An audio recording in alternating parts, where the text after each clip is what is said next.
Take this one into custody. Decent exposure. There's nothing. You got nothing.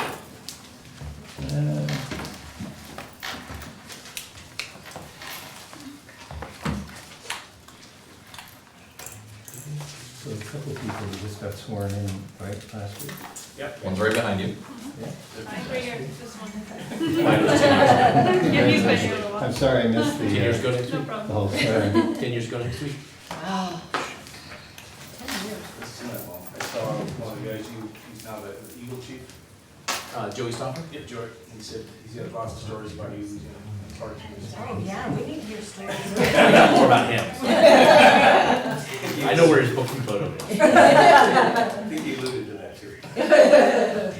Okay, it looks like everybody is ready to roll, so we're gonna start our town board work session this evening for July 1, 2019. If you can believe July 1 already at 6:01 p.m. Goal of the work session is to have the town board receive information on topics of town business. But before we get into that, we have something more important this evening as we're gonna meet some new employees. And I think they're all related to the police force, aren't they? There's So eight Chief Clemick, I think, eight is people gonna. here that are new to the department for some time, but we've canceled this meeting 3 times so far, so it's just kind of been growing as we've went along, so I'm glad you're here and to meet the people. We'll start with the FPPA pitch here in a minute. That's at the end of the presentation. Yeah, so I'm gonna have to read off the list because I don't want to do it out of Brad's order, so. I'll introduce all the officers and CSOs and our record specialists as we go, and I'll have them stand up and say something about themselves, so I'm not trying to make up stories for people like that. So first off is Hannah Posey. Hannah is one of our newest CSOs, she joined our department on April 8th. So Hannah, would you like to stand up and say anything? Yes, of course. Yeah, so it's just been a few months. Just got out of training. I live in Fort Collins. I went to school there. I studied wildlife actually, so then I worked in animal control over in Laramie County and decided to move over here. So far, so good. She's a very quiet young lady. She comes out of Except when it comes to enforcement, right? she comes out of her shell as she needs. Animal control kind of fits police work, yeah. And so next is Cameron Espinoza. Cameron joins us from Montrose. He just basically still an FTO. Yep. So I met his chief down at the CAC conference, and he spoke highly of Cameron, so we're glad to have him. Born and raised over on the western slope, Colorado. Came out here for college, met my wife, she's from Windsor, grew up in Windsor, so. Then got hired by Montrose, went back to the western slope, while the wife stayed here for the first year. We decided that was a terrible idea. So. It's been great, love it back, being back here with the wife, and of course Windsor's a great place, so. Thank you. Welcome. And did she know that you call her the wife? I mean, She does now. I have a friend that calls it the headache. Next is Anna Baker. Anna is, February. Yeah. Yep, so I've been with Windsor since February, born and raised in Fort Collins, and Colorado native as well too. I spent 1 year in Seattle, but fell in love with Colorado, so I think I need to get back. And Windsor was highly recommended, so I put myself through the police academy, and for a full year, just job hunted and realized that Windsor was where I needed to be. So did research, did some ride-alongs, and fell in love with it. So far so good. So. Hannah was recommended to us by a Fort Collins officer trainer that she's good friends with, so, and we have a very good working relationship with, so we trust his recommendation, and he was point on, so.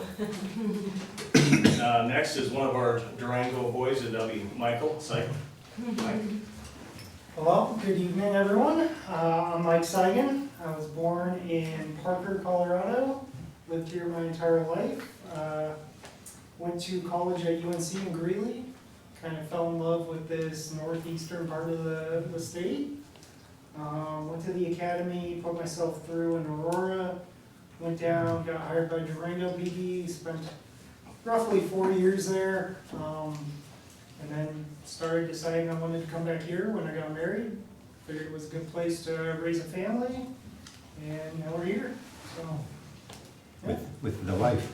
Yes. My wife is also a cop. She works for Johnstown PD, so if anybody gets pulled over in Johnstown, now you got someone to go drive. She just heard that. Be careful. And the other person from Durango is Alec Ducey. Alec, who started first? Which one of you guys? Alex, just before Mike, so. Alec, go ahead. Yeah, hi guys, I'm Alec Ducey. I am 28, actually I'm 27. I turn 28 next month. That's when you're showing your 20s, like 27 and 3/4, right? And then when you're 58, you say, hey, goodness. Yeah, I feel like I might be 58. I came from Durango. I worked down there for roughly 4 years, just like Mike. He actually started a little bit before I did down in Durango.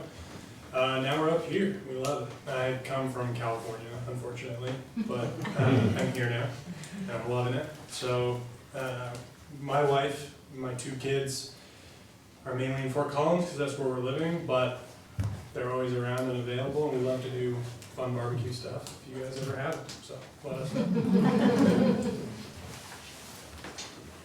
And one of our newest recruits and to start is Carrie Rawson.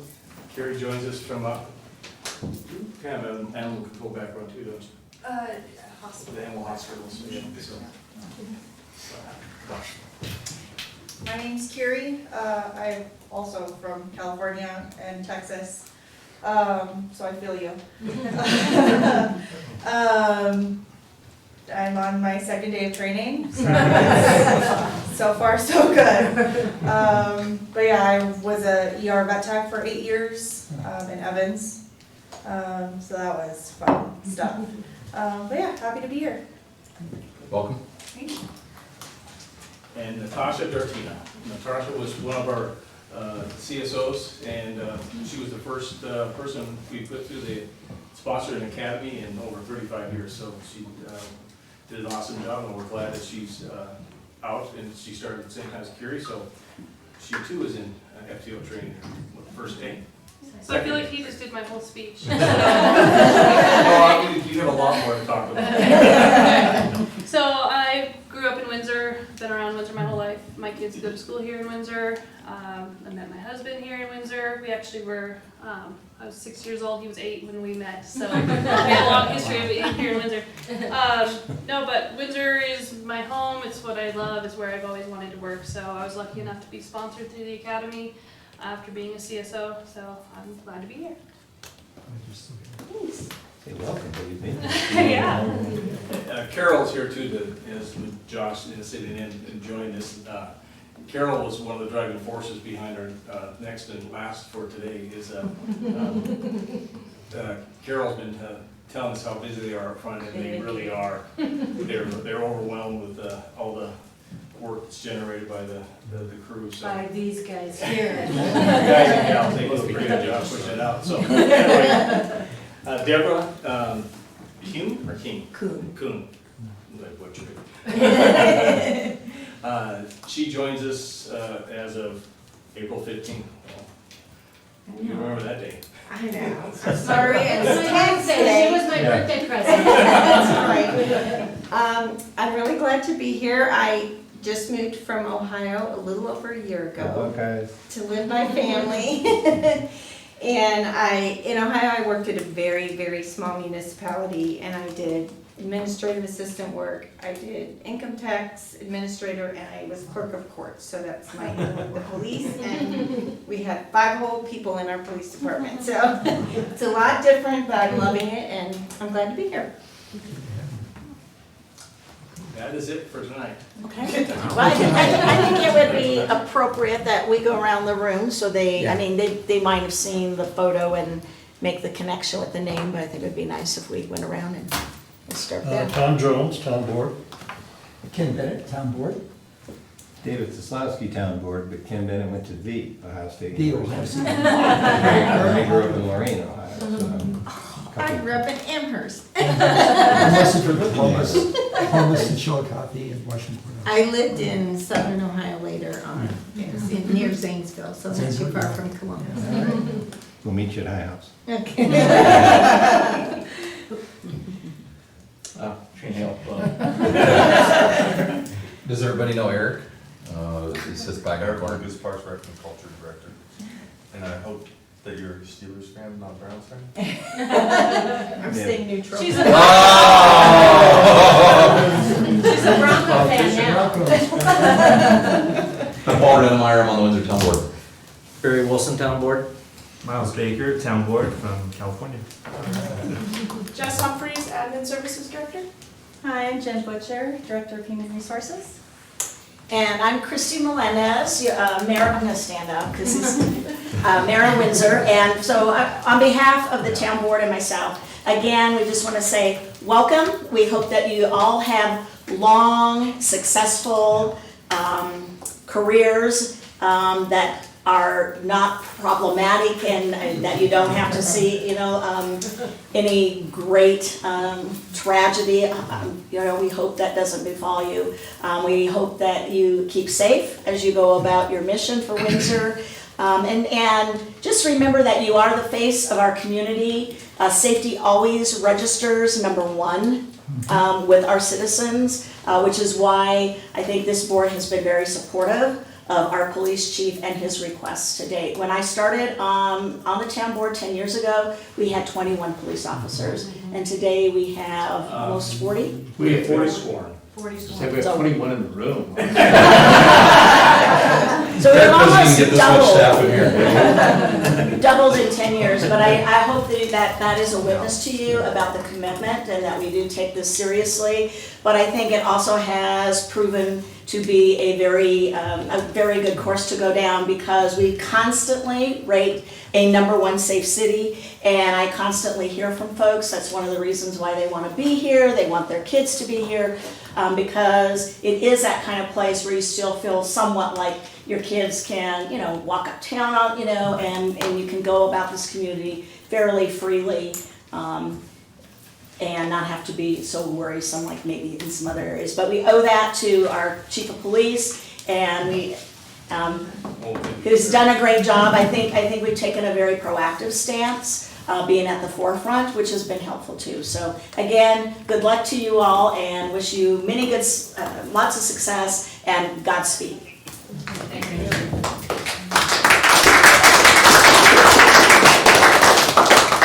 Now, you're all welcome to stick around for the next part, but I run what you can.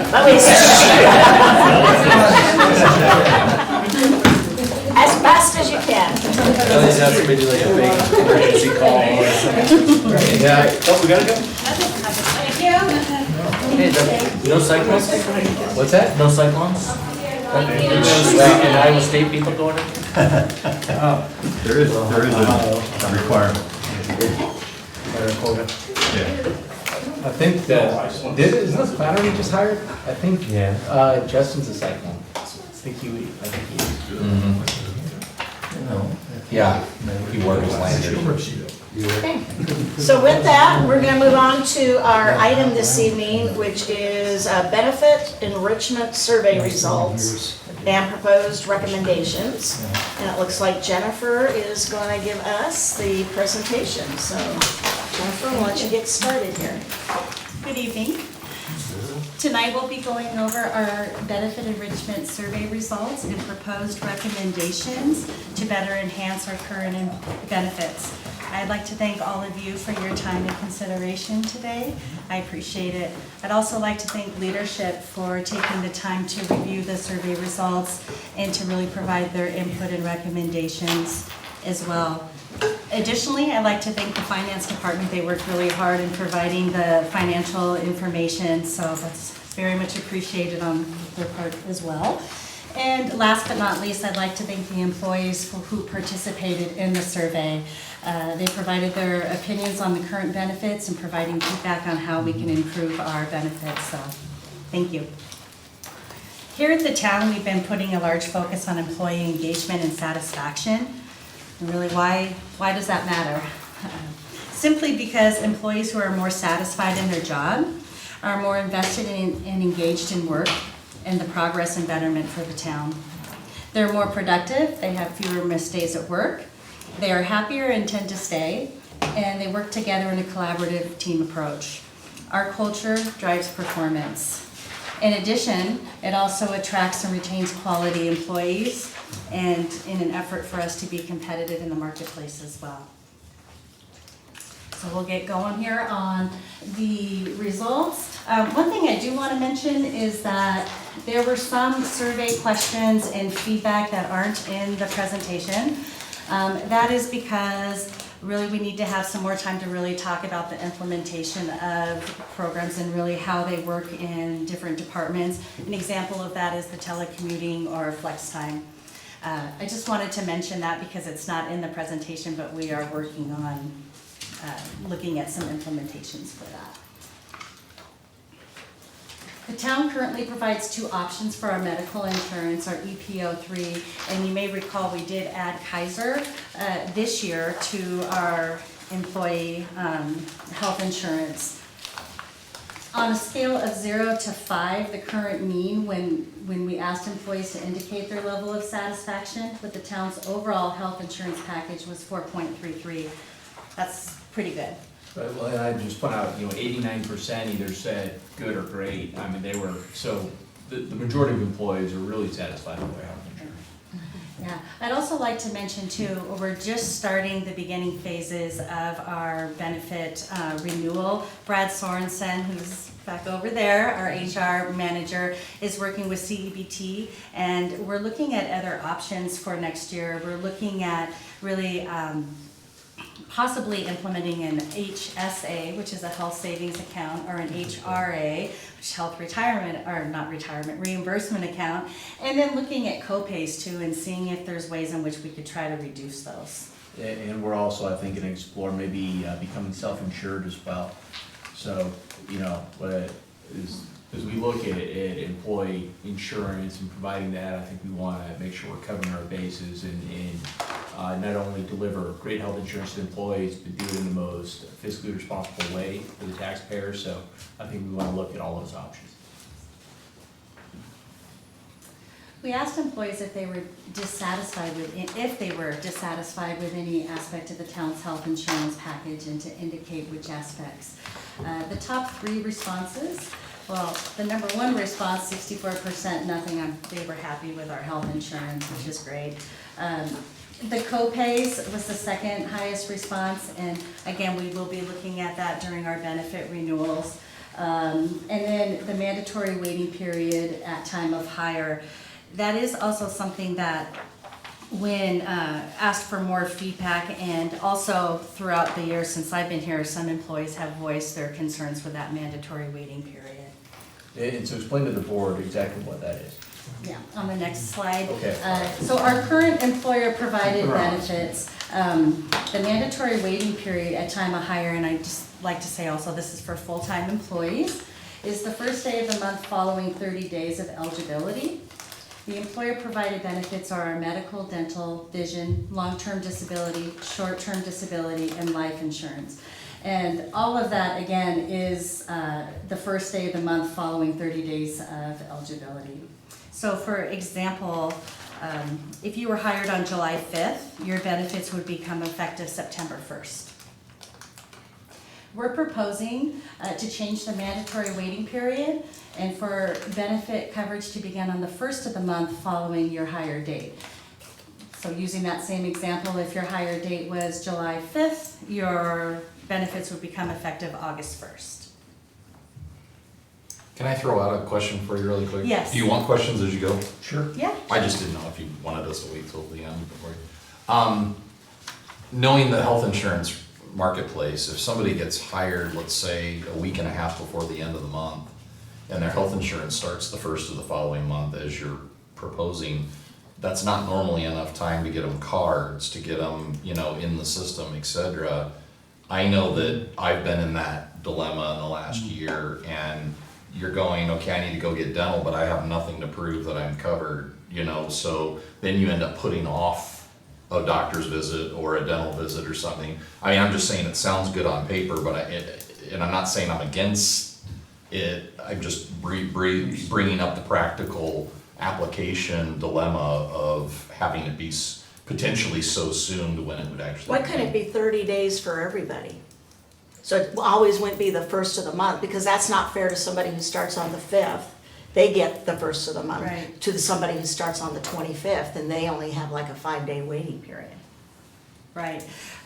Well, I believe let me just quickly go back to your question there. I know that Terry, who works in our HR department, she enters employees in the system right away. And so even if an individual doesn't have a card, they're still in the system. They're covered. And especially like when we're talking about emergencies or things like that, they definitely would be covered. And if they did need to get information before they got their card, we'd be very happy to provide that to them for a dental appointment or something like that. And some do temporary cards, I think, that you can print out. Right, yes, we can also go online and print out the temporary cards. The 30 days, that's something that we can definitely look at, and I believe Brad primarily deals with our benefits, but if we were to do for everybody 30 days after their date of hire, that may be, the first thing that comes to my mind is it's not effective on the 1st, and so as far as with billings and whatnot, that may be a little administratively cumbersome. Do you agree with that, Brad? What we've been able to talk to as far as CBT is that if we wanted to change from what we have right now, and this, what we're talking right now is current. That isn't a proposal, that's what our employees have right now, as far as first of the month following 30 days. We've talked to CBT about, what about if we change to the first of the next month? So if you're hired July 7th, could it be August 1st? It's possible, all we would have to do is give them appropriate notice. The question though is whether or not that the policy needs to start on the 1st of the month, or could we just start at 30 days after? So if we could change it. Sorry. So if somebody's hired on the 15th of the month, it could be effective the 15th of the next month? Does it work that way, or does it have to be the start of the? It doesn't have to be 30, we could make it the first of the next month. But I believe as far as billing and administratively, it would probably be a little bit more difficult to do that, because we would want to have employees their benefits on the 1st for a full billing cycle. But I'm happy to look into that and give you the answer by It just seems weird and a little bit unbalanced that people, you know what I mean? They start the 1st, I understand they've got to wait till 30 days. But if we hire, it might actually, I mean, depending on who's running the department, they actually might not hire somebody at the end, or how do we look at that? Because right away you start and then 4 days later you get insurance. That doesn't seem quite comparable either. The only reason I brought up the topic I brought up is we had that happen where my wife's employer decided 15 days before the renewal on the whole staffs and that they were switching from Delta to Cigna's dental, and they were doing all of this, and I had an appointment, and I'm going, this is absolutely frustrating that there's not a bigger advance notice like the 30 days to the 1st of the following month, I can see that being more cumbersome though, because they're switching plans, so everybody's dumped out. That's for people who are already participating. If you're starting, I think that most people starting a job don't anticipate they're gonna have insurance the next day. They generally, there is a Well, they've got to waiting coordinate it period with their previous health plan if they have one, with from most wherever that might companies, be. yeah. Okay, well, we can definitely check into the mayor's question though and see, that every plan that I've ever been familiar with always starts on the 1st of the month. But I don't know if it's just a billing issue or if there's any other reason why that would happen. We can certainly look into It's that. kind of the same thing if you leave a job, if you leave on the 13th. You're they've covered already through- paid, You're still covered through the end of the month. Yeah, that I is, think the that first is is true. probably like an Or if open you leave on the enrollment. 29th, you're just covered for one more day or 2 days, depending on the month. I'll definitely look into that and get back to you. Okay. Jen, one more question? Oh, sure. Yeah, curious on this, obviously the cost estimate, actually it says none in 2019, but in fact, For the budget, the budgetary. Right.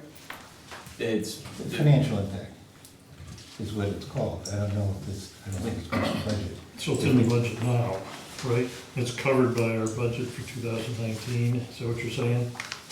Right, well. But I don't think we would implement this till, Well, and we've talked, different dates, next year, we've that's talked fine. for like anything There's that has no a fiscal financial impact for, if we think it has a fiscal impact, then do it for next year's budget. If it really doesn't have a budgetary impact right now, like a real budgetary impact, then considering doing it sooner. But some of these things, like when we get to the end and we talk about a retirement match, that's a clear instant financial impact, so that would definitely need to be something that would need to be considered for the 2020 budget. So if we change this and we hire a new person in August of 2019, there will be an impact, right? Because they will enroll 30 days at least sooner than they would. But we're not gonna implement this till the next budget cycle, which is 2020. I don't think we would implement this to start in 2019. Is that? The report Or what has did you- the what did you report want? has a fiscal Well, we impact were of 2019. proposing for August 1st, which may be a little aggressive, but, you know, just to start those conversations. Back to your question with the financial impact for 2019, when working with the finance department and having those conversations, because those positions are open right now, they've already been budgeted for 2019, so that's why we're saying that there's no financial impact for 2019, because they've already been budgeted. Yeah, so there's no budget impact. There's a cost, but there's not a budget impact. So let me give you an example. So we've got a long-term employee who's leaving in August. We budgeted for the whole year to pay for insurance for the entire year. So if we brought on a replacement for that employee in November or December, we've already budgeted for all that insurance. So if we start that person a month sooner, we just have vacancy savings. We don't actually have a budget impact. That's why we also included the cost per month, because every time we insure somebody for one more month, we're just presuming it's gonna be 30 days quicker, right? All things being considered, it's a month sooner. And so with that, that's why we gave you the cost per month per employee. Sure. But we've already hired, I think every employee that was a new hire this year, other than two, and that's my two hires, community development director and public services. And because we'd already budgeted to have those jobs created, like community development director was already supposed to start, you know, by now. So again, by the time they do start, if we offer it sooner, it's still not a budget impact. So I just want to be clear here. We're trying to figure out how do we discuss this, because I think when we talk about, like to the mayor's point, as far as cost of the budget, we were talking, if there's not really a budgetary impact, then is this something that the board would consider sooner versus something like increasing retirement match, which is clearly would be a fiscal impact right away and something we didn't budget for. And so that would have to be something we consider in 2020 or after. Okay. In your cost estimate, you have $1,270 per month for new hires, and you're showing that in 2020, but that may be in 2019 for new hires if we adopt this policy. That's not the point. But my main question, when you say 1,272, does that represent the town's share of the premium costs for all of those medical, dental, vision, LTD, STD, and life insurance? Yes, it does. Okay. Any other questions in regards to this slide? Quick, turn the slides. Our Employee Assistance Plan, or the EAP, this is a great benefit that we provide to our full-time employees right now, and it's a confidential, available 24/7, and it really helps employees as far as any work issues that they may be experiencing, but also personal issues. It also applies to their family members as well. We do receive quarterly utilization reports from Mines and Associates. That's the who implements or does our EAP. And our last quarterly report, it showed almost 40% utilization, so that's great. It really is being used by our employees, and I'm really happy to report that. We're proposing to include our part-time employees. There's 3 different proposals with part-time employees, and we feel that it's important to include our part-time employees to some of our benefits. Again, that goes back to attracting and retaining employees, and really making sure that we're competitive within the marketplace. So everybody knows, so how the EAP works is we pay per employee per month, and then I think is it 5 visits a year? I believe it's 5 visits And per so year. anybody who wants to take advantage of the service, there's no additional cost for them to go. So basically, we aggregate those costs among everybody, but when Jen looked into the utilization, I mean, nearly 40% is great. That means we've Yeah. definitely have people who are. When we say go, where are they going? Yeah. It's a phone call. They can make a phone call, and if there's further resources that they're needing based off of whatever that issue may be, they will provide the resources. So, for example, if someone's calling in, let's say maybe it's a financial issue, and after talking to Minds and Associates, it's determined, well, maybe you should come in and consult with somebody. They will provide that service too. I believe that when it's on, when they're actually in person, there may be a cost associated with that. I could definitely look into that more. It is $3.24 per employee. And our full-time and part-time, we have to pay the same amount for? Yes. How many full-time do we have versus part-time We employees? have 166 full-time employees, and currently we have 66 part-time employees. Does that include seasonal? No, these recommendations do not include seasonal or temporary employees. So, but we do have year-round part-time folks, so, and again, you can scale some benefits like vacation and other thing with part-time, but when it comes to EAP, when it's just emotional well-being phone calls, it's kind of hard to parse out and say, okay, you're part-time, so you get free well-being checks, but, so that's why it's the same cost. Well, when I was a manager in corporate America, I would refer my employees to the EAP if somebody's going through like a difficult family issue, teenager, it could be addiction, various things you'd call in, and they would, and our program might be a little bit different, but they'd have someone who would, many times it's help them find services, and then their medical insurance would kick in, for Right. example, if they went in and saw a therapist or a doctor or something else. So many times, but I found a lot of value into that. I was a manager there for like about 12 years at HP, and it seemed to be, with what's going on in our society with addiction and stress and just behavioral health in general, I think EAP is a very good thing for reasonably low cost. I agree. I guess to follow on that, so you've got the $3.29 per employee, or whatever the number is. So if someone does call and says, like, I'm having debt issues, I want to do debt consolidation consulting, and they go, okay, well, you go over here and call Joe or go visit Joe. If there's an additional cost, is that the employee's expense or the It's at the employee's expense or at the insurance, their health insurance, medical insurance, whatever that That's may why be. Your first appointment might be free, but after that, you kind of a consultation. So the town's cap though is a per employee per month, that's all we pay through this program. Other than providing the health insurance, and maybe, Yeah. But that must be pursuant to a third-party contract, right? The service provider is EAP.com or somebody, Minds and it's Associates. mines. so that we can negotiate it every year, I suppose.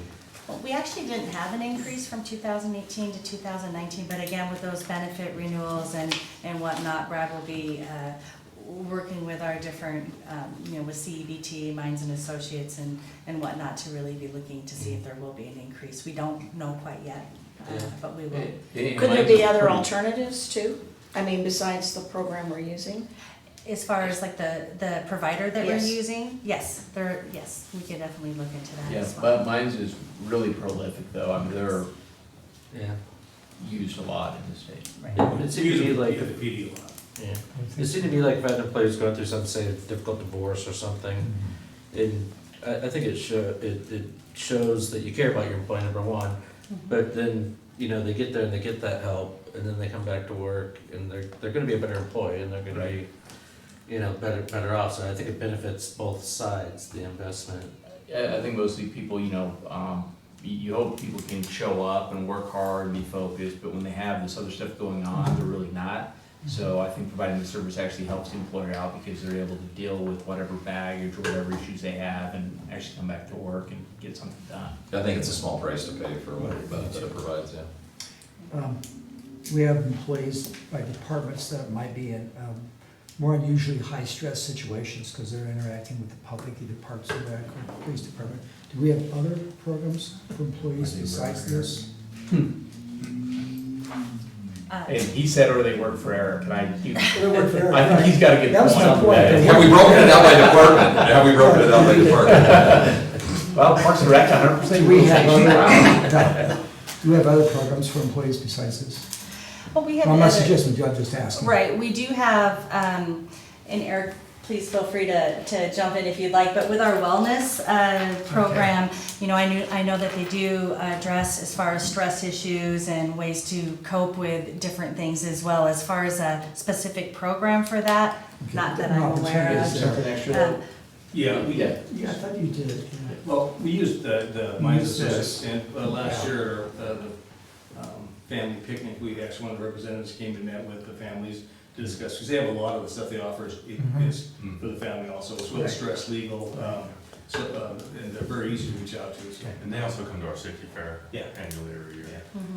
And I think they may do one of our monthly lunch and learns, at least one throughout the year. And then we also, Chief, if we actually have shooting or something above and beyond, we bring in folks for that too, right? Well, we actually will work with my Dr. Mines in reference to referrals or counseling if we have an officer-involved shooting, criminal incident, and somebody needs some assistance. But we don't cap it at 5 at that point. If we have something that's really happened, that's totally And that would roll separate. into their insurance too. So. Who takes care of the town manager? Yeah, We do, actually. Dr. Jack Daniels. yeah. So if it happens on the job, it roll over eventually to work comp. So. Okay.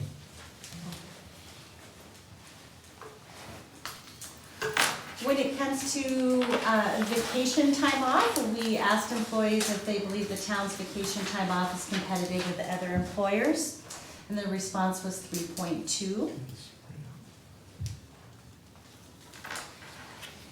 Asking if, how we can improve our vacation time off benefit, and the top 2 responses were to provide more vacation time regardless of length of service, and to minimize the length of service. For example, years 1 through 2, not 1 through 5.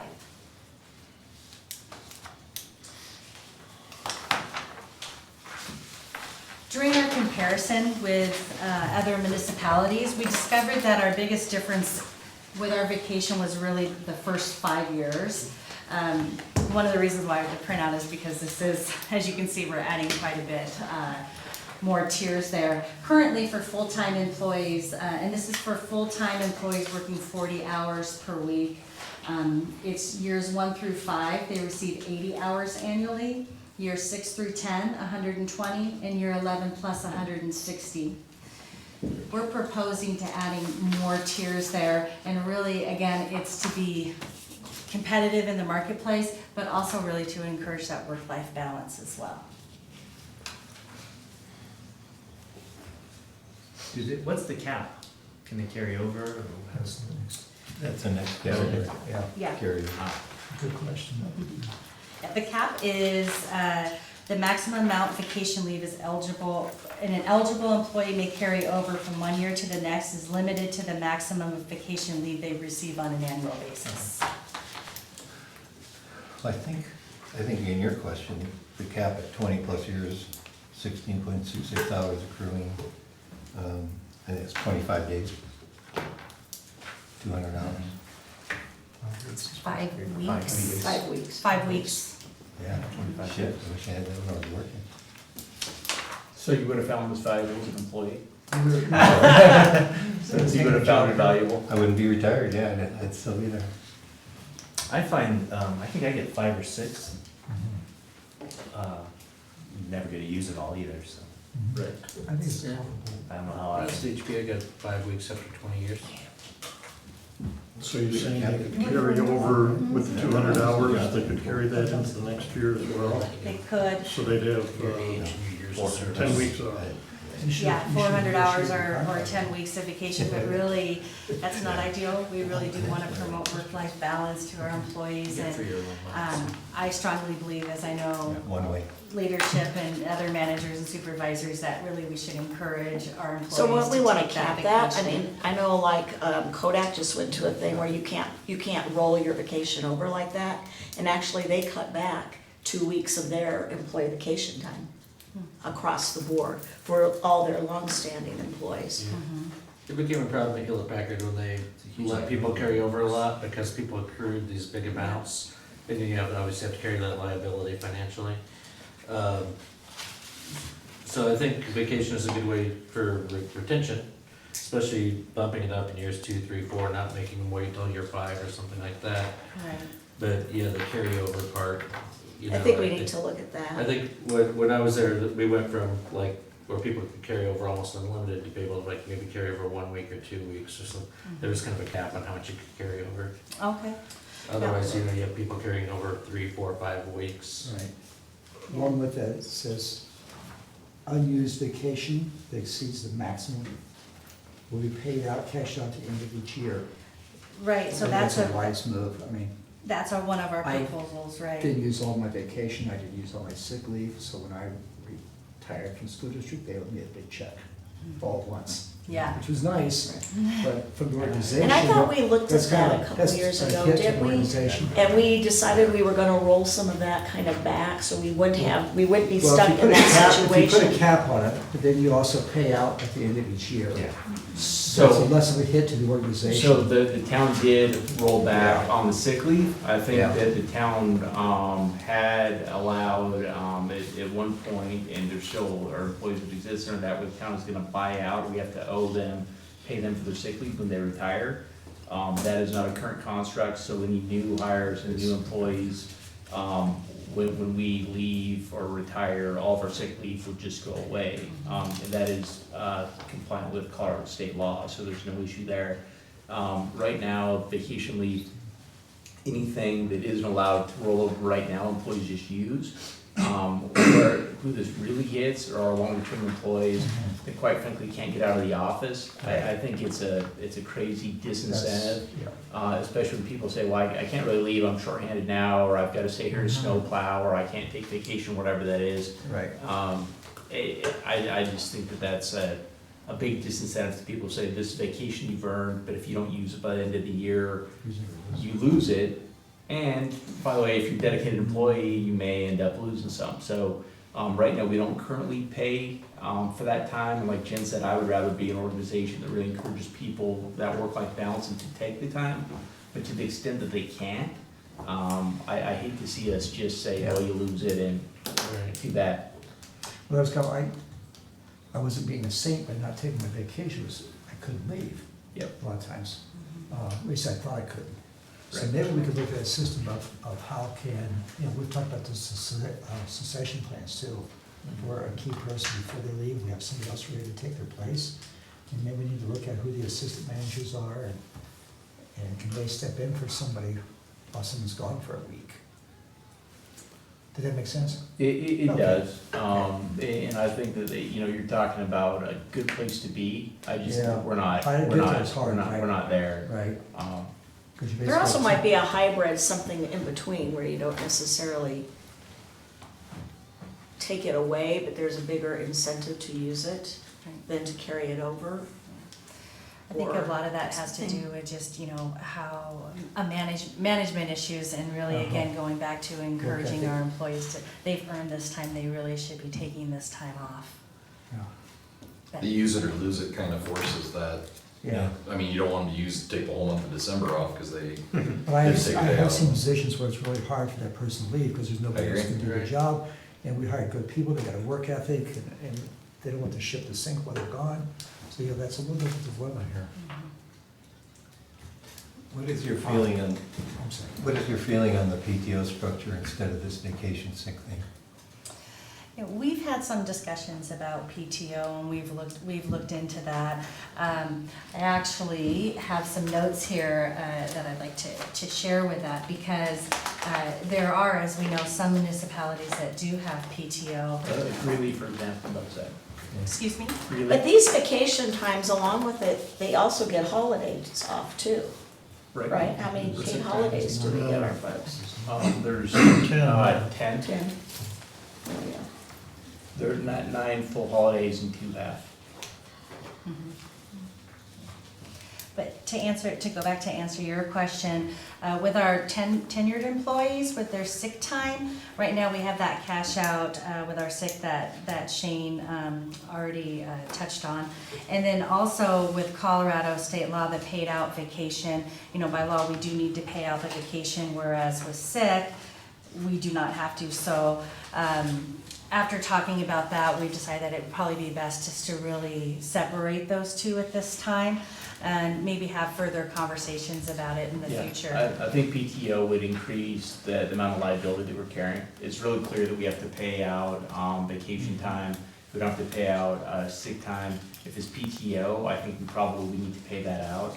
So we'd be increasing that liability. And like Jen said, since we have some old hires that are carrying sick leave that is, we need to pay them out when they leave. We have a lot of new employees that don't have that. I think doing that conversion to a PTO would be pretty difficult to do that equitably. And Do you have to pay it out even if your policy is use it or lose it?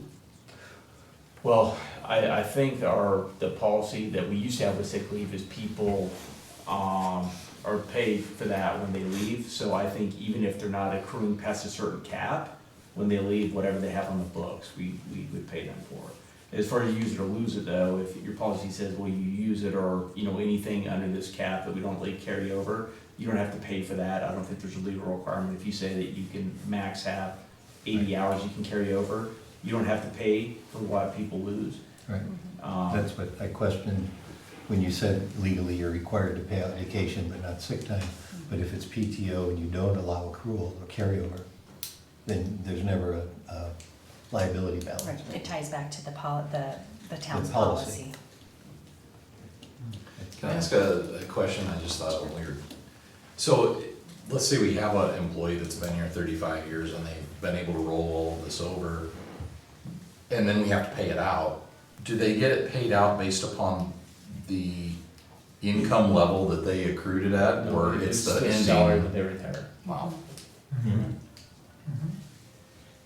I didn't know about that policy, that's what I was. So so right now our max carryover is the annual, whatever you can accrue annually, that's our max carryover. So Correct. if you've been here right now 1 through 5 years, your annual carryover is 80 hours. And so it staggers up. So again, that's what it is whatever your annual accrual is, that's the max amount you could carry. Per year.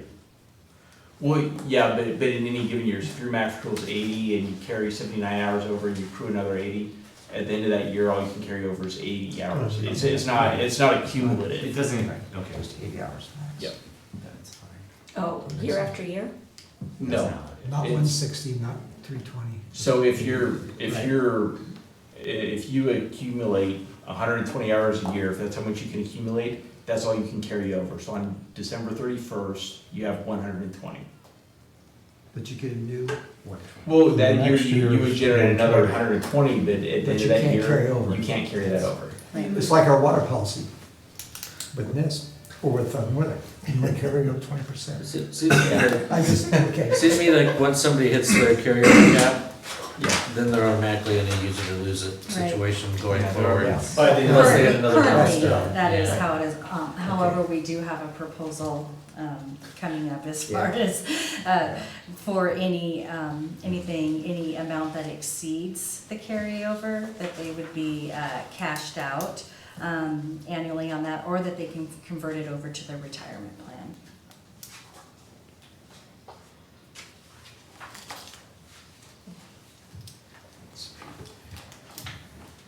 Any other questions at this time? So with our part-time employees, currently they do not receive any vacation. We're proposing that part-time employees would receive vacation, and that would be based on their budgeted hours per week. So for example, if a regular part-time employee who is hired for an average of 10 hours per week, they can earn up to 20 hours of vacation time annually, and that's accruing at 1.67 hours per month. Only the difference though is that part-time employees, they have to complete 1 year before they can use their earned vacation hours, whereas with full-time employees, they have to wait 90 days. Also with the carryover from 1 year to the next with part-time employees, it's limited again to the maximum vacation leave they receive on an annual basis, and any vacation balance remaining at employment termination would be paid out. Again, this doesn't pertain to temporary or seasonal employees. And what municipality is doing this? That's on the last sheet, Well, no, there's no All data on with the block. comparisons, Yeah, from, include. with the comparisons that are here, all of the municipalities except for one is offering part-time employees sick and vacation. I know Yeah. somebody who's You're working about with to one of say- these that is part-time who does not get this, so that's why I'm wondering.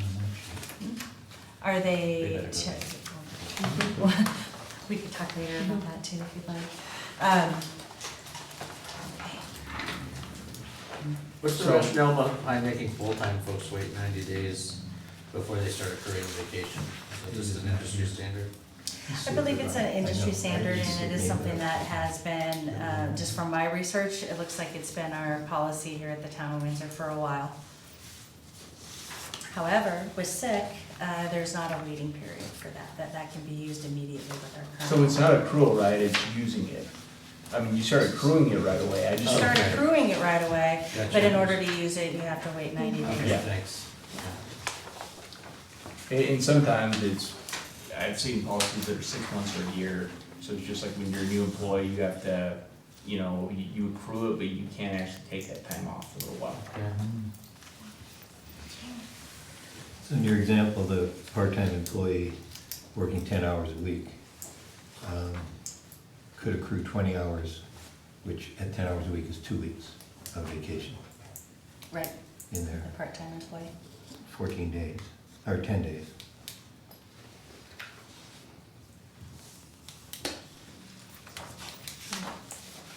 Correct, but it wouldn't be at the 8-hour days like a full-time employee, it would be, Yeah, they're 10-hour days, right. It can be or spread 10 out. hour weeks, whatever they have. So we did touch a little bit on this with our carryover amounts for full-time employees. And just to recap, the maximum amount of vacation leave an eligible employee may carry over from one year to the next is limited to the maximum vacation leave they receive on an annual basis. And we're proposing that anything that exceeds over that maximum amount, the employee would be able to cash out at year end or convert to their retirement plan. If you're gonna pay that, I like the retirement plan option. The only caveat to that, Greg, would be if somebody's already capped out what they're putting in, you Yeah. can't put any more in. Right. True. There are limits. Capped out in the retirement plan, right. Yeah, like your 457 is set to, I think, it is capped, what you can actually do, because it's all pre-tax deferred, so the IRS caps that. I believe the 2019 IRS cap for our 457 is 19,000. Let's go back, the unused vacation leave that's maxed out, cashed out at the end of the year, that'd be at this year's salary for that person, right? Correct, It's very yeah, different it's than- their salary before They're they given the 20 receive, years if they down the receive a road. merit. I would Much think would less. be, I don't think the town would actually do the accounting until January, just because with all the year-end stuff, but yeah, I think it could be, Right. it would be at the previous year's rate. Okay, right, but be basically current rate Yes. versus That's right. 20 years down the road. But again, we don't do this at all now, and so, and Right, and so I'm now certainly it not gonna counts. to say who, but we have just some senior employees, just some people who every year just can't use it, and it's just gone, and They so. will be paid at their current rate 20 years from now, right? Under the present system. Well, no, it's use or lose, as far as, we're just talking about the rollover amount. Okay. So again, Okay. if your max accrual is 80 hours, and that's what you accrue for the year, and you had 85 hours, under the current policy, you'd be able to roll 80 hours into next year, and that 5 hours would just go away. Correct. This proposal would take that 5 hours and say, do you want to check for this, or do you want to put it in your 401 plan, or what do you want to do with it? Okay. That's good. Currently for our full-time employees, they receive, and just to go back, this is for our 40-hour full-time employees, they receive 80 hours annually of sick. When we were looking at the comparisons with against other municipalities. We felt that an increase was necessary to remain competitive in the marketplace. So we're proposing for 40-hour full-time employees to receive 96 hours annually of sick. We're also proposing to add that 90 days of continuous service before the accrued sick hours can be used to be in line with our vacation. So when I look at the comparison, like Fort Collins, top of the list, 120 hours, so what, 3 weeks right out of the gate? Right. Now are they doing a PTO model or no, they're not? No, in these comparisons, the only municipality Greeley. was Greeley for Okay, the so that, PTO. So Okay. we wanted to list it, because we didn't want to ignore our big neighbor, to the Right. east, wasn't really here, but they're PTO, so it doesn't really yeah. transfer over as far as getting the board good hours out. So 96 puts us somewhere in the middle of some of the top, and just basically takes us from being at the minimum. Right. Loveland's the same as where we are now, right? They are. Correct. We have a few discretionary candidates. But this is vacation, isn't it? There's a sick one as well. But he's looking at vacation. Yeah, so Oh, vacation, He's comparing vacation. But Well, City of same Fort thing. Collins is 120 hours of sick for full-time employees. Okay, yeah. Do we have a sick leave bank? Yeah, as far as those carryovers and, Well, employee can Employee donate Yes. a day or two to sick leave bank, so if somebody has a really catastrophic illness. we do, we have do that, a leave okay. sharing program, Okay. and that's for medical emergencies or natural Right, disaster. right. Okay, good, Yeah. good. And that's a brand new program that's just maybe 3 months old. Really? Yep. Yeah. Yeah, that's a good tool. Like a lot of sick time to me, I don't know.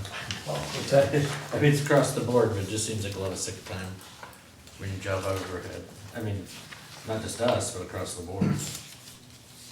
Is there a carryover on sick time?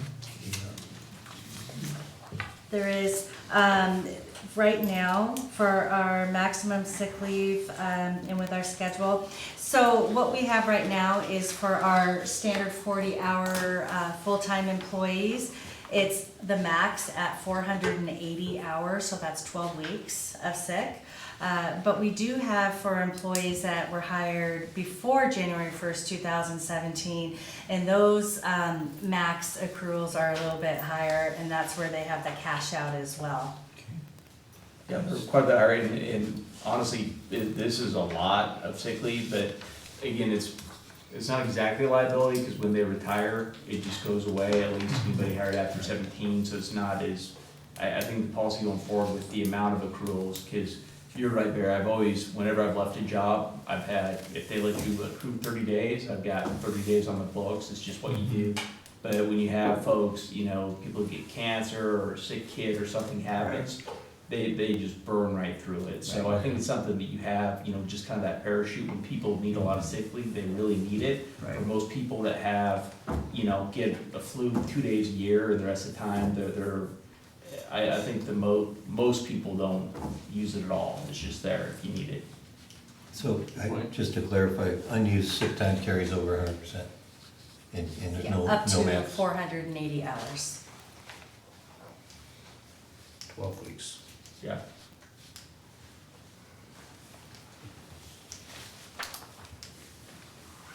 Okay.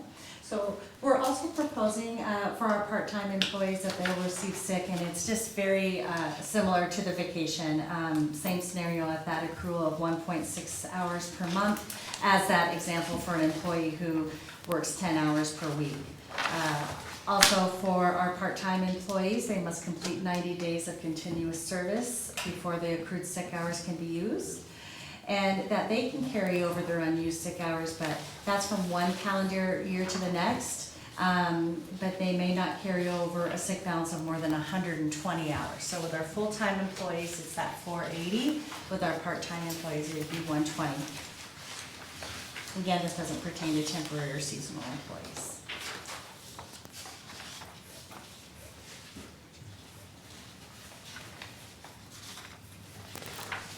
Now we're going into our holiday, and we asked employees if they were satisfied with the amount of paid holidays they received, and the current need was 3.86. Also want to state out, this is for our full-time employees, except for police officers. The PD is covered by specific police department guidelines with that, and also for those on leave.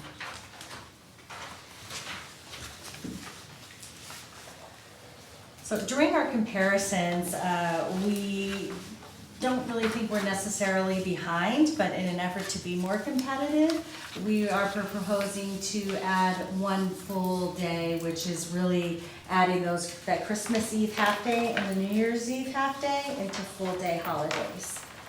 So that would take it from 9 full day holidays and 2 half day holidays to 11 full day holidays. Yes. How productive do you think those half days are?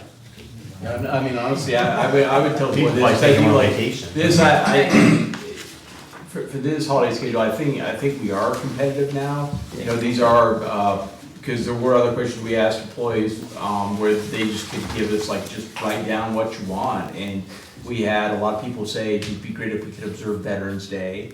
And then about the same amount of people said it'd be great if, Christmas Eve and New Year's Eve was a full day vacation. So we talked about it, you know, I think from a productivity, it's hard to even get people to work that day. You know, like if I wanna take off a full day, take the vacation time to spend time with my family, I feel guilty for the poor 2 people who didn't get the memo, who are actually at town hall. And then I didn't want, but we talked about MLK Day, and that's early in January. I feel like everybody's just getting back to work. I thought taking that Monday off would seems like we've just gotten back here. So I would say I don't think they're really that productive, but I would also say that if the board really didn't like this idea, my next question would be like, if we could keep the policy the same, and just if you would be okay if we closed public facilities on those days, like let people take vacation time if they wanted to, and just close the facilities. You know, I don't, I think the bigger thing is actually getting it staffed. And David's right, like productivity on the people that are here on Christmas Eve. I'm sure there's some engineer up there reviewing plans diligently, but I think for the most part, it's a fairly non-productive day. It's probably the department potluck. People come in, but I think they it's more of a social, right? Yeah. So anyway, that's, yeah, they're definitely not, it's not a productive time of year. I think anytime after December 20th, you're losing productivity. I think Martin Luther King, I mean, it's still a good day to take off. I know it's kind of early in the year, but. Right. Well, and people, well, for me, practically speaking though, it's like that's a 3rd Monday for the board. So we're just getting back after a nice break for December. It feels like we're usually ready to go for the year. And then anybody who chooses to, you know, we do allow personal days as well. So anybody who wishes to observe that holiday certainly can. How does that work? Versus taking vacation, you mean? Well, yeah, they can just vacation. Take a personal day, just take it off, take a vacation day, take a personal day. Yeah. How does this, I'm sorry. You got a question? No. How does this compare to the school district holidays? Which school district? All, any of the 3? I'm thinking about families. Oh, well, definitely the school, they're out on Christmas Eve. Right, they've got that week. But they don't get veterans. Thanksgiving. Day off, I don't They think. don't take veterans or Veterans Day. Um, 4th of July, or Memorial Day, or You know, some- President's Day. Presidents. Do they take Martin Luther King? Do you know? I don't, All 3 of the school districts do. I I don't think Windsor does. don't think Windsor does. Uh-uh. At least this last year they didn't. Yeah, I'm just curious. And too, I'm trying to, I know that this year with Windsor, they were trying to make up so many days. Right. they had This year, I don't think they did, but I don't know about I future don't years. think so. Okay. Okay. It's like, I've worked places where they had a floater, where one of your holidays is a floater, so if you wanna do Good Friday or Martin Luther King Day, you can, I mean, but essentially it's just an extra day of vacation. So it's no different than burning a day of vacation to take that day off. Right, and we do have 2 personal days you can take any time of the year. They don't carry over, so they are a usual leave. They do have 2, but those are Okay. vacation days. Well, they're just personal days. In addition to the vacation days? Okay. So if someone has a religious holiday that's not traditional, That's right. and they can, So, but ultimately, I worked places too, where like on Christmas Eve, it was a half day if you worked it, but if you claimed it on vacation, did you have to take a full day? Does the town do that? No. No, that's what Just by happened. hour. It was like that for me, yeah, so everyone was obligated to come in, otherwise they're burning a whole day. So everyone would come in, but like David said, it wasn't a very productive day anyway, potluck or whatever. They're still gonna do the potluck, it'll just be the day before. I think it's a good, I about the religious thing too, because there's people who have different days that they honor, so if they have 2 personal days, they could take off for it. So that it's significant to them, I think that's important politically. Or if they have children in another school district that had a day off, they could use a personal day. That's okay. Well, RE4 is January 18th off next year. And February Do they? 12th and 15th. So January 18th, would that be Martin Luther King?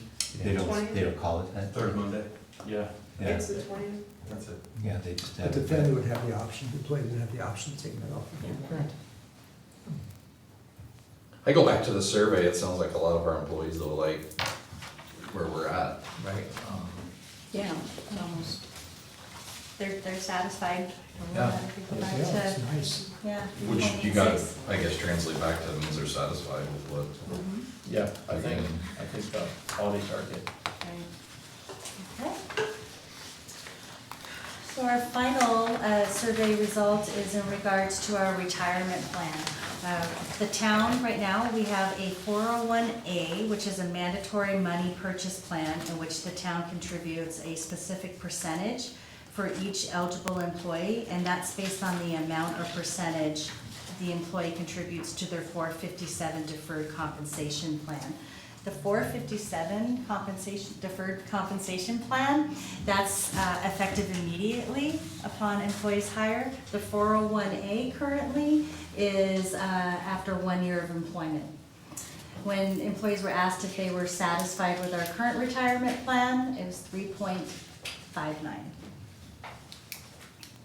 And so the 457 is available immediately, but that's just funded by the employee, so they can start their Correct. own retirement savings. And then the town doesn't start contributing towards retirement savings until after 12 months. The top 2 responses on how we can improve our retirement plan is, decrease the 401 waiting period for the town to contribute and increase the town's contribution percentage. Where's the lead ingredient? It's 1 year. And the proposal is eligible about higher. Right, but there's, the proposal is eligible immediately, but it also has a vesting period. So right now, it takes 1 year to be eligible to get a match, but once that's there, you're 100% vested. We thought, well, if we could accelerate that, but also build some longevity in, we've got a 3-year basically vesting schedule.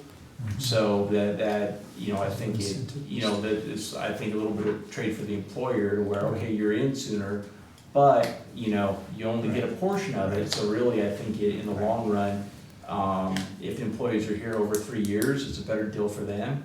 If they give us less time than that, it's gonna be closer to a wash anyway. Right. What's the current matching percentage?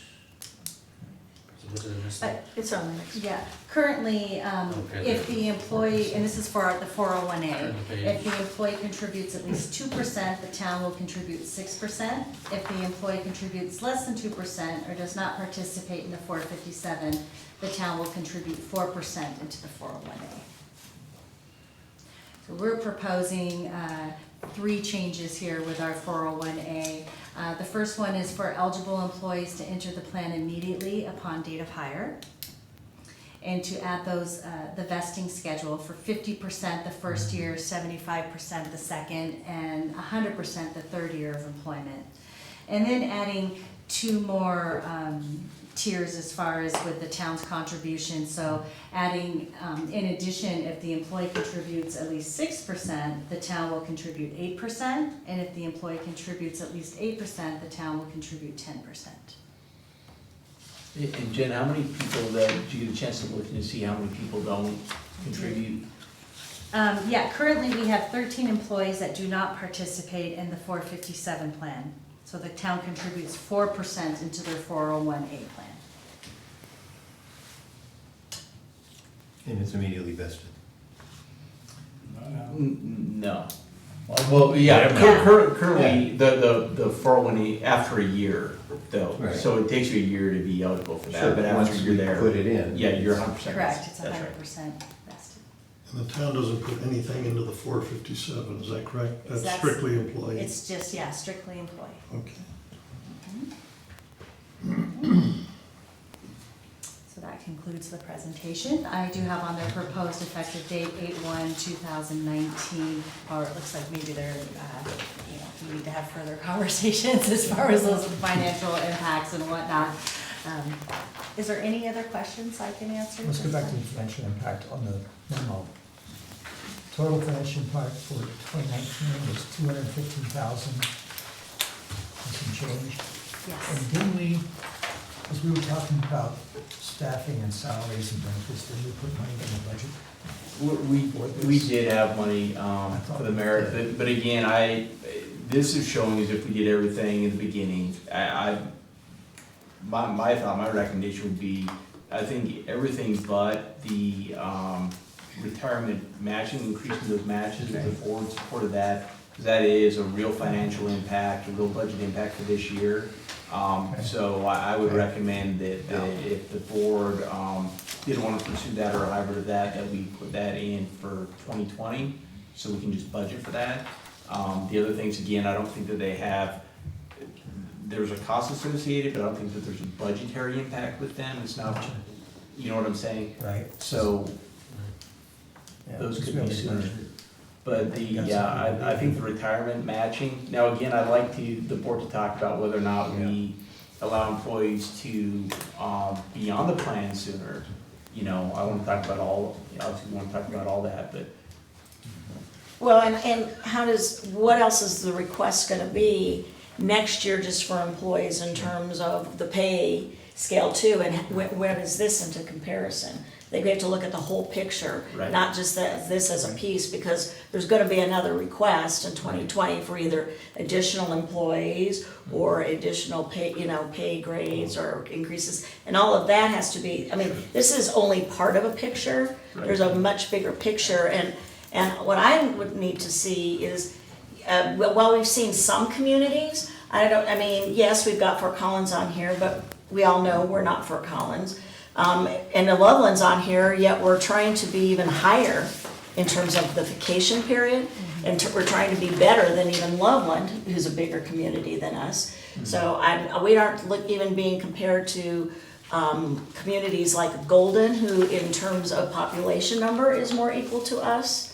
If we're comparing ourselves, I understand why we're doing the range around us, but if we're comparing ourselves, then I'd like to see like communities. And also, some of this information, how do we compare with the public sector? Because the public sector is the one who at the bottom of the end of the day is really paying for all of this. Right. Huh? The private sector, I'm sorry, not the public But sector. we're not competing with Golden for employees, that's the problem. We're stuck between these large communities who are potentially taking, I'm not disagreeing, but we're stuck between these big communities that could be pulling out employees. I know, but we're not, but then why aren't we closer to Loveland's numbers? We're way out of proportion on Loveland's numbers on vacation range. And even somewhat what I've seen on Greeley. We're going above and beyond. So again, I think that would give us a better perspective though, like what do other market sizes those do in their market space? Because we have lost folks to people farther down south. I think we're above Loveland, but we're still below 3 or 4 or 5 others many times. Well, it I depends think we where you're kind of looking fall in at. the middle. Yeah, no, Yeah, I was kind of looking around year 5 Yeah. right now, but looking across the board. So I think it puts us in the middle. That's what I was saying too, because, I agree with what you're saying, we're not Fort Collins certainly, but I also realize, I was pointing out, people in northern Colorado are very mobile. They can work they got a 30-40 mile radius around here that they can work, and that's our competition. So I'm kind of agreeing with Barry. I was always wanting to see us kind of in the middle of the pack there, not the highest and certainly not the lowest. And I've always said too, salary and benefits are a very important part of the job. It's also the culture that you work in. That's one of our factors too that helps us keep people. So it is the whole package, but I think we need to be in the middle of the pack there someplace. But we have a pretty high retention rate, don't we? We don't have a high. Yes, I I don't do know have what- that I information. don't know what those numbers are. We saw them a couple years I asked ago. about that Right. years ago, and it was like 10% or something. I don't know what that is now. I don't know what. Yeah. I believe it's a What are the little lower reasons than people leave? 10%. I think, yeah, I think right we now got it's 7 or 8. Yeah, I think it's closer to 8. Might I don't just know be what the the tightening average of the is. job market. So I don't think people are overall, leaving you know, because of unemployment rate. how we currently have stuff structured. Obviously, we want to improve, but again, I think we have to be cognizant of where this puts us in terms of the budget with everything else that we have to look at. We have lots of big asks that are coming, and when we want to reward those folks, I think we have to be cognizant of how this fits into that bigger piece of the pie. Can we go over the, the retirement plan again? You had 3 changes. Sure, yeah. People can enter immediately. Oh. Yes, Now, so the 457, the 457 right now, employees can Okay. start participating immediately already. So with our 401A, and again, that's the plan that the town contributes towards. Employees don't contribute at all to the 401A. And so we're asking for eligible employees to enter the plan immediately Okay. upon date of hire. We're also looking at those 3 vesting schedules. Which means if they enter, the town is immediately contributing as well. With the 401A, the town, well, with the proposal, the town would start contributing immediately, and then those vesting schedules would be in effect as well. Also, I just wanna state too, like, let's say if an employee is only here for 1 year, that other 50% definitely is returned back to the town as well. And then the third proposal is those 2 extra tiers for the town contribution. So currently, they can enter the 401 and they have to wait a year? Yes. So again, just But think they're about, immediately vested. so the town, as an employee, all your contributions go to the 457. Okay. And you can do that right away, so the town doesn't contribute to that, that's just employees, so they can start saving right away if they wanna save for retirement. The town's contribution is 401, and the employees never contribute to that, that's just the town. So right now, the town doesn't put any money in that for the first 12 months, you have to be here for a year. The proposal would say, okay, the town will start doing, contributing right away, but if It's you not leave vested. before you're here for 1 Gotcha. year, we're taking half of that back. If you leave before you've been here for 2 years, we're taking 25% of what we contributed back, and you have to hit 3 years before you're 100% vested. So it basically would stagger it in, so it would be, instead of being here for 1 year and being 100% vested right away, it would be, I think it would really encourage, again, kind of reward that 3-year longevity Yeah. for people who get there. Because I would bet that a lot of turnover we have is kind of the more 2 or 3 year employees, right? I mean, after people have been here for a while, they're less likely to leave. Right. So, What if their investment value decreases over that time? And I only know what a 401K is, it the same thing, I can self-direct my investments? What if there's a crash, how do you get that 50% back if Right. there's a crash? That's the market, Just- and I think we all deal with that. No, I understand that, but Where does we're the town working. still get their 50%, or do they only get 50% of? well, It's no, probably it too nuanced, would but- be smaller. It would be our value in there, and so I've seen the vesting schedules, and they'll actually show on the, kind of your balance sheet, they'll show, your retirement, they'll show the vested, and they'll break it up, town, employee. Yeah. And then when you hit, the next metric, it'll show it, so it'll track it through, so it would just be a percentage of that, because the town's contributing all of that. So if 50% is the town's, or whatever the value of that is, 50% is the town's. So as it goes Could go up, down. yeah. So I guess it's another way to look at it too, I mean, if the market continued even close to the current pace, the town's return on investment would actually be better than we're getting in most other investments. Years ago, we saw like our liability, like based on the model we were currently using, we saw what our like potential liability looked like. Yeah.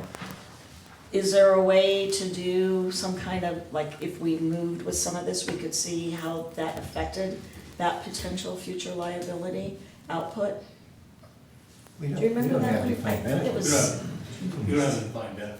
Yeah, this is just a defined contribution, so, we don't have, this isn't like a pension plan, so if chief retires after being here for 50 years, he's not guaranteed a certain pay. right. It- But it was what we saw was the liabilities though in terms of vacation accrual, Right. vacation. Oh, much is- And if we suddenly had, 10 people have a high level leave, I mean, we saw what our potential, which is what made us restructure it The sick time. and create some different models, because what we saw in there, The vacations count I pretty think well. So. gave us some concerns that we changed that. There's And I the don't know sick time, I think. if we, under what is being proposed here, if we could see what that next model would look like.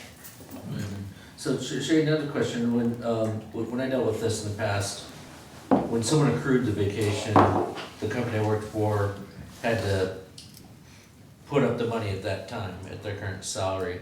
Now, if someone got a raise, obviously, then you had to make the pot right, but you were always kind of paying as you went, and that money was going somewhere, so when the time came, that David's been here 40 years and he retired, I didn't have to come up with all that money at once. Most of it was stored away in an account, being accrued as you earned the vacation. I would put that money in. I think from an accounting perspective, like when we go through the audit, we have to show those, so we do book those, we do say this is how much, unused vacation we're carrying, so it's booked, but it's not, we don't have a separate account, we don't say, okay, we've got 2 million in liabilities, but we do carry that on the books. Right. It shows as a liability. So when Terry Walker retires from town, won't go bankrupt. Well, I hope We still might have to transfer some money. if he retires a month, we need to plow snow, we may be in trouble, we're gonna need that. But I think that would be helpful to see, I mean, we have to look at all this again, how all this affects everything. I have two questions, kind of following up with Chrissy or the mayor question about timing. Not getting into the details of the plan, but just the timing of it. We'll start our budget discussions in September or October. So then we'll probably have an indication of how many additional staff.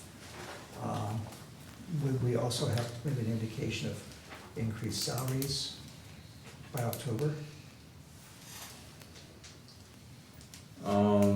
We could.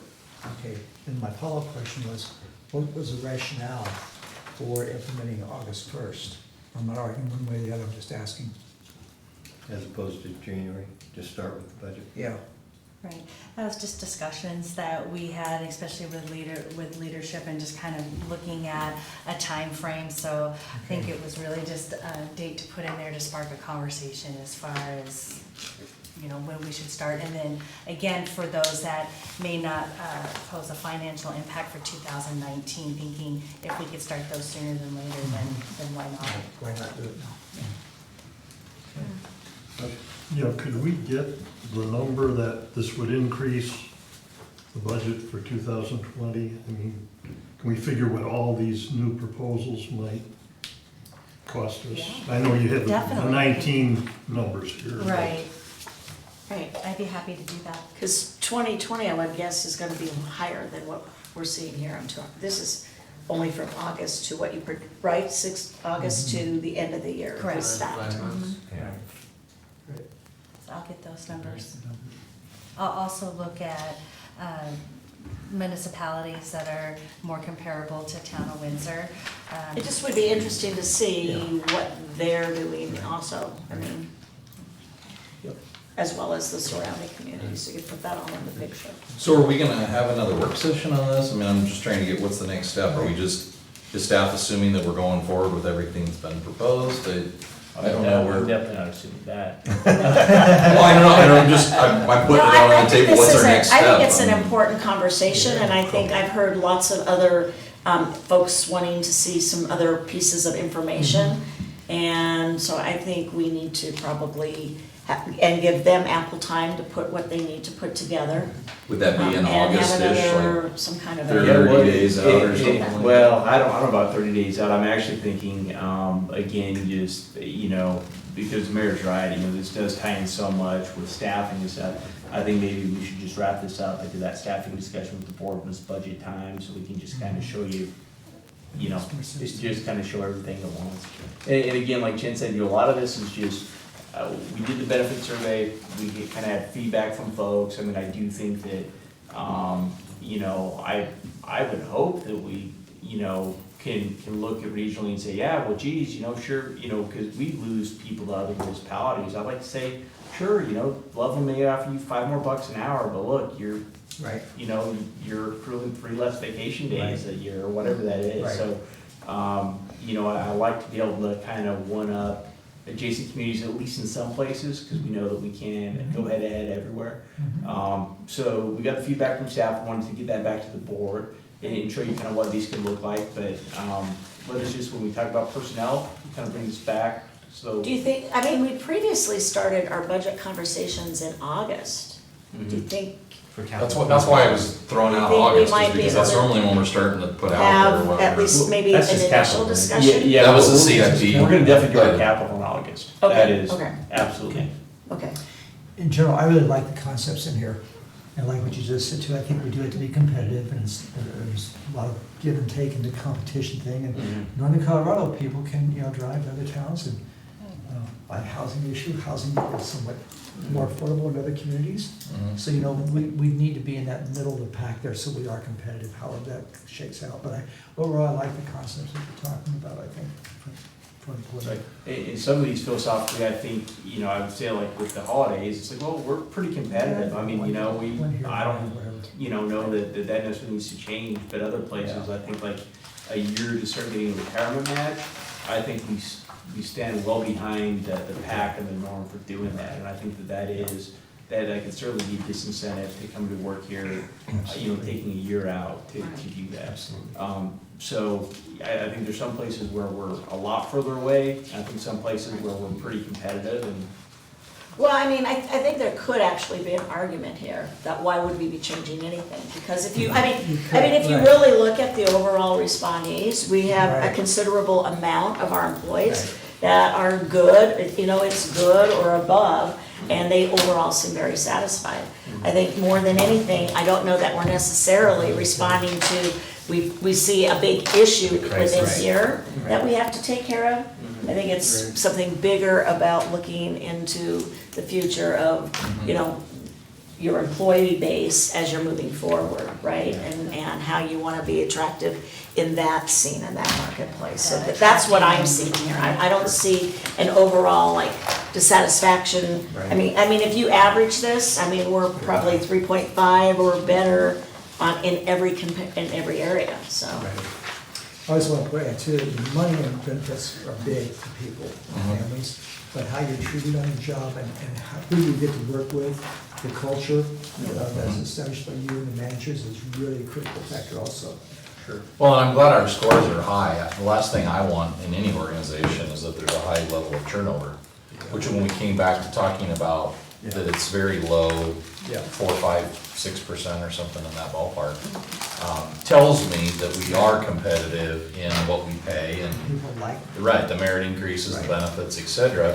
Then again, we have to keep our ear to being competitive because we don't want, and that's why we addressed PD a couple years ago and making sure that we were rewarding for sticking around. We know that benefits our community. But like any organization, we're only as good as our people. Absolutely. And, Parks and Rec, for instance, all of our departments, Public Works, et cetera, they're on the front lines in dealing with the public, right outside their house on the street or, et cetera. So, I think we need to take that into consideration, when we decide what we're gonna do here. I think the only thing I'd be a little concerned about is the carryover vacation hours. And maybe that should be tweaked a little. I think I'm on board with about everything else that was proposed, and I understand your position, somehow encourage them to take the hours, and more family time and this. But you look at a 20-year employee who's got 200 hours of excess vacation time, and you're writing a big check at the end of the year because he can only carry over the next 200. And I think you alluded to it, Barry, about somehow throwing a cap in there somewhere. Well, and we do, and so our cap is 1 year accrual, so that is the cap. So nobody can carry over more than they could accumulate that year. I know, but it said in here, if you accumulated more than that, we'd pay for the difference. Right. Per year. But they're paid at the lower rate versus their retirement rate, that's the. That's why I said we're gonna That's pay the benefit. each year. Annually. Right, It's paid annually, not 20 years down the road. No, Which is I paid at their understand that current- part paid at their too, current but salaries. Right. Say that Big again, difference. Ken? Well, We're not, every employee, we're not gonna pay every employee unused vacation every year, are we? Is that what I heard you say? if they Maybe have cash. accumulated more than the max they can carry over, right. then we, the way it's written now, we pay them Well, no. for those excess hours. No, the way, Well, they well, cashed out. what the current policy is they just lose those hours. That's correct. It's a user's policy. That's current. Yeah, Okay, so, but we are talking about, yeah. It says any unused vacation that exceeds the maximum amount to be carried over will be cashed out at the year end. Right, or converted. that's Or the, converted. that's the proposal. That's the proposal. Yes. So they can still accumulate 200 hours of retirement And you pay for and get paid for that every year. And you're saying that might be too high. it. Hey, We gotta look at that. David? Thank you.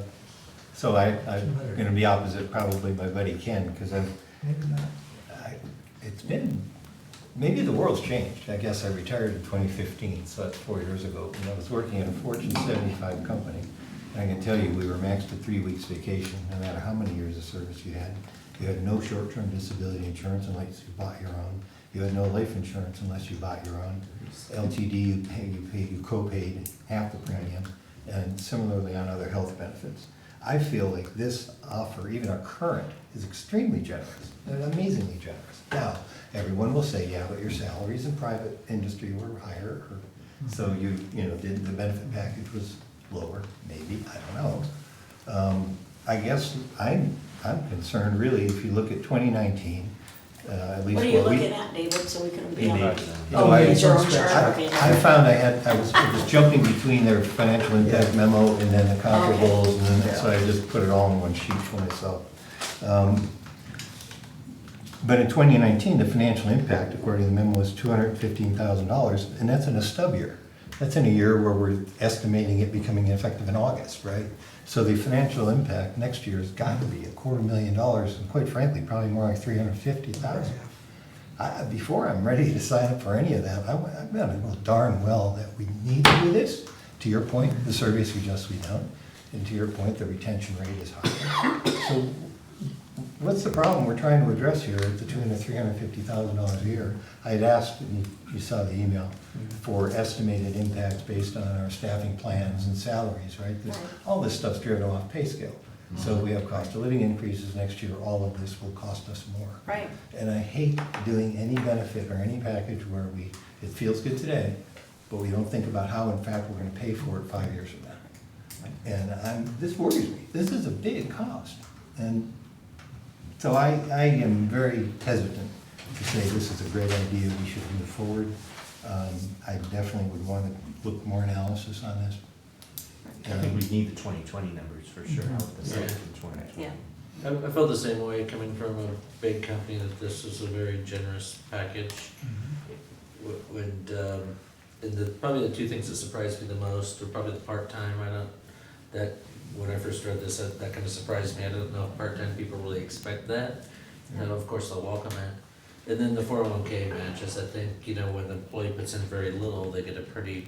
They put in zero. They put in zero. Yeah, They can then afford they that. still get money, and, And our vesting so I'm was okay with the 20%. generosity of it, maybe if they have a little bit more skin in the game, that, where they have to put some to get that match, to encourage even more savings. Well, and some employers will do, just kind of, they'll match a percentage. So if you put in 1%, we'll put in 1. If you put in 2, we'll do 2, and then that's capped at a number.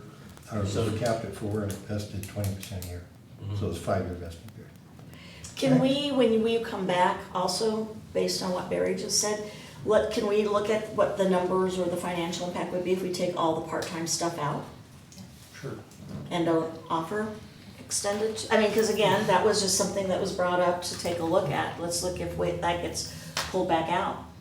Or maybe if they want something, they have to pay a higher range than a full-time employee. There has to be some differential between your full-time and your part-time. Otherwise, the other thing we don't want is full-time to start feeling like, well, how come they get just about what I get? And Well, so to be clear, so the employee assistance, that was the same, but everything else is really scaled. So if you work 10 hours a week as part-time, you're getting 1/4 of the benefit of somebody who works 40 hours. So like your accruing time off is basically just scaled to the amount of hours you work. So if Jen's benefit is a 40-hour-a-week employee, that's what she earns. Somebody who's working 10 hours a week would get 1/4 Right. of that. Right. But to Barry's point, and I agree, I'm not even sure part-time would expect that would even be an offer. I'm not sure you'd feel I like you need vacation. mean, for Collins, I know when they just recently, when they went back, they scaled back their part-time employees and they get no benefits. They don't get health insurance, they don't get, I mean, anything. When they scale them back, all they get is their pay. And I think David made a really good point, like, what are we trying to solve here? I love the company I work for.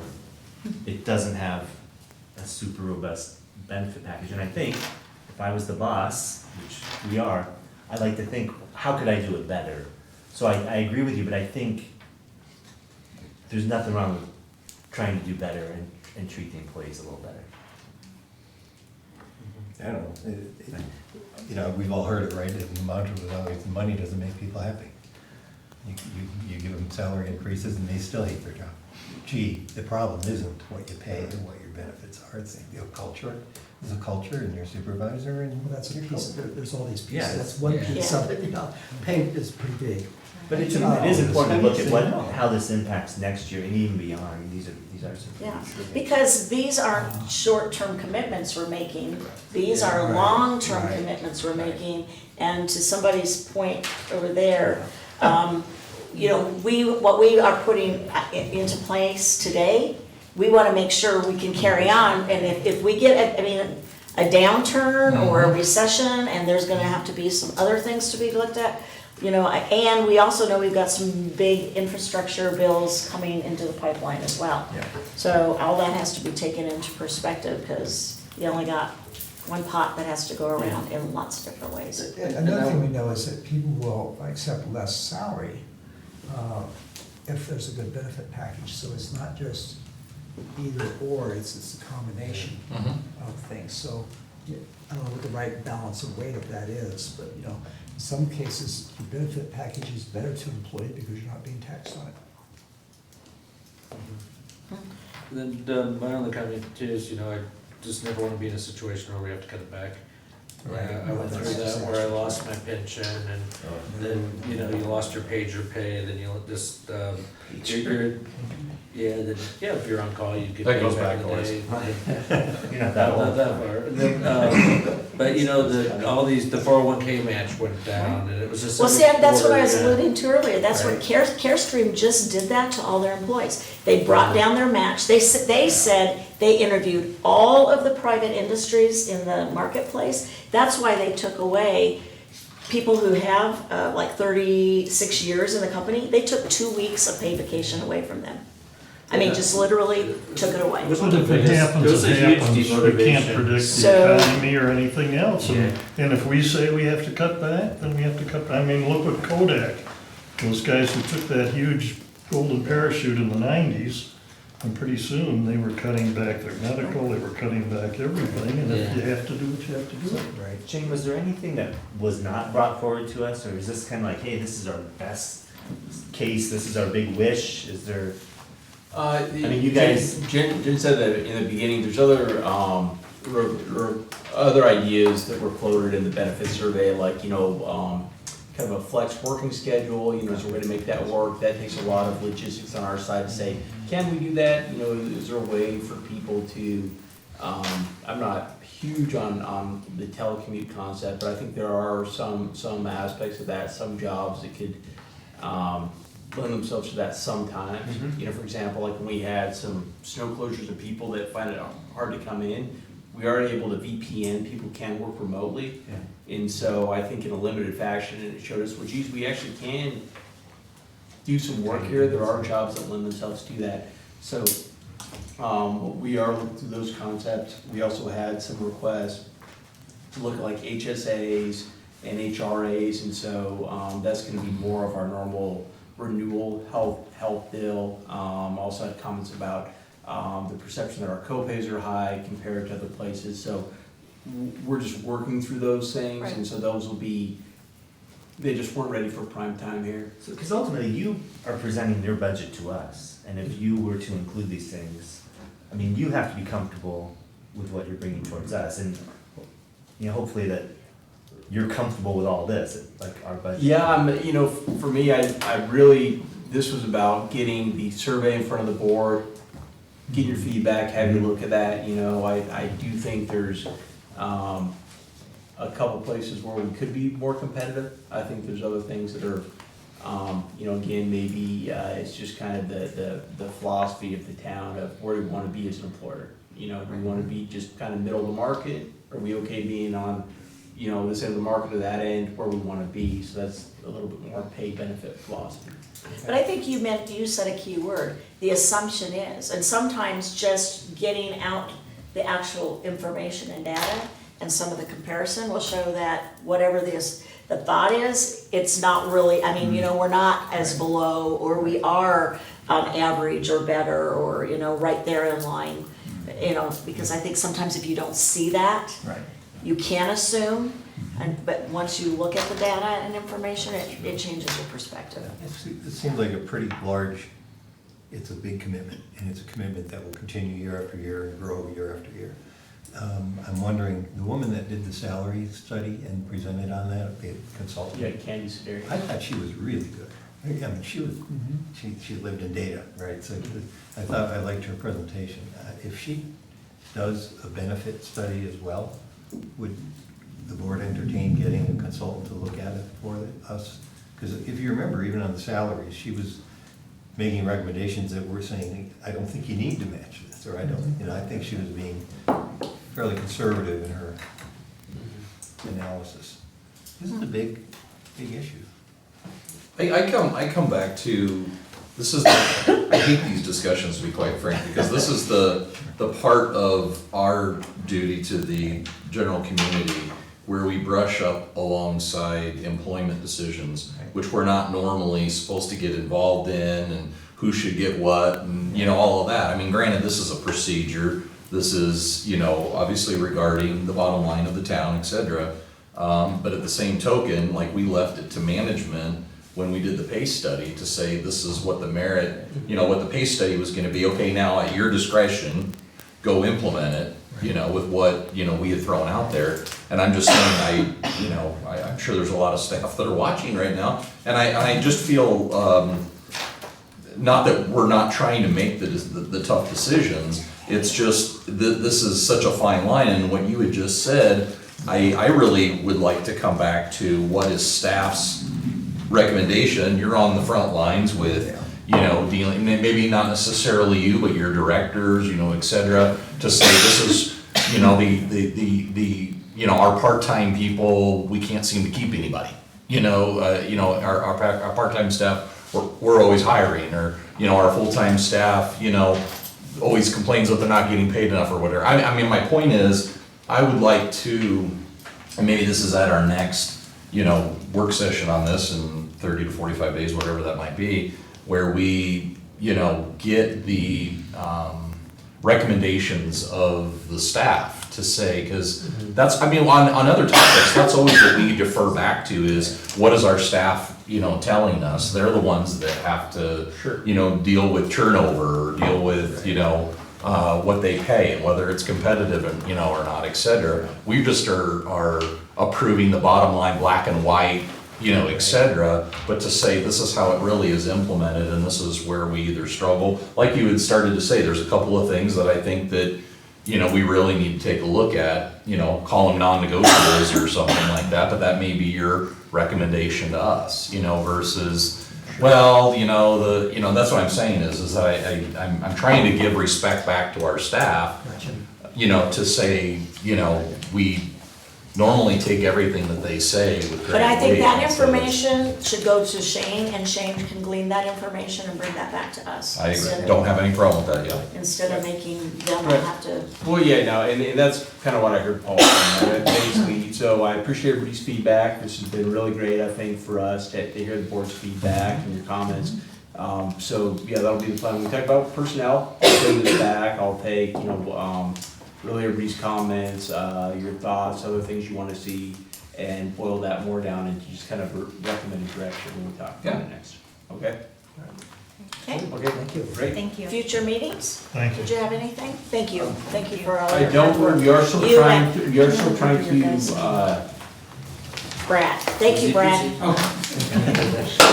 Nothing on future meetings? well, I was gonna say, I am trying to still, get something lined up for the 15th. We are talking to, Brad, at Northern Water, see if we can come and get an update from this. So we don't show anything yet, so I think we can confirm him, but we are kind of moving in that direction. Okay. And I'm out next week. You two are out next week. I am So starting. next week. Yep. And then I'm not on here for youth leadership, I don't know, but I've RSVP'd for both days, so just FYI, For what? Youth leadership, Oh, yeah. It's like July. Couple weeks, 3 weeks. Okay. Is that everything? All I've got. Thank you, thank Thank you. you. Hey, Ken, I got a really